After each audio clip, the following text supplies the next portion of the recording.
Hello, hello, makansala zanga. Ine ndimati kodi ndimaona kuyipa kapena ndimaganiza kuyipa ndikamaganiza kuti chipani cha DPP makansala sichimawafuna. Chipani cha DPP makansala sichimawafuna ndikukamba izi chifukwa malemu Bingwa Mutharika mzimu wake uuse mumtendere. Makansala adapanga kampeni, by the end of the day adanena kuti chisankho cha makansala palibe.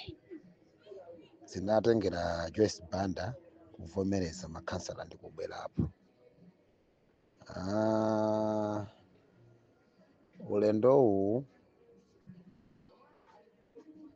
MCP yakhalanso ndi makansala ndithu, komano mbuyomo ulamuliro wa Peter Mutharika makansala tisaname samatengedwabe ngati anthu comparing ndi ma MP. Of course ndi fosiyana komano zikadamakhala half down koma even quarter down sizimatheka.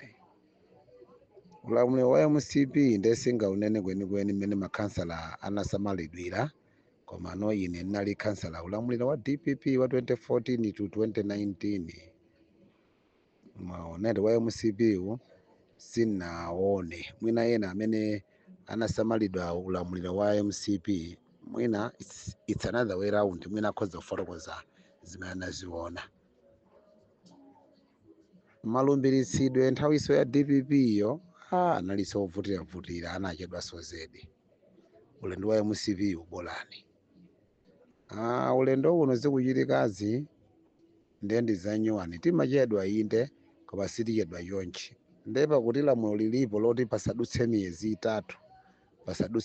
itatu ndipo zathu samatifuna awa amene amawati ma MP awawa ndese amatifuna, andisatifunira zabwino, andisationa ngati wanthu. Iwo amaleka kuchita za nthawi ino kuti tinyamuzane mpanda woolawo. Iwo amaganiza kwambiri za chisankho chimene chikubwera kutsogolo.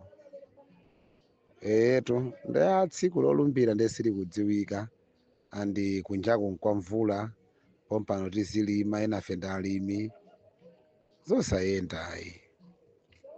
Koma ineyo ndibwereze kuti boma la DPP makansala ndithu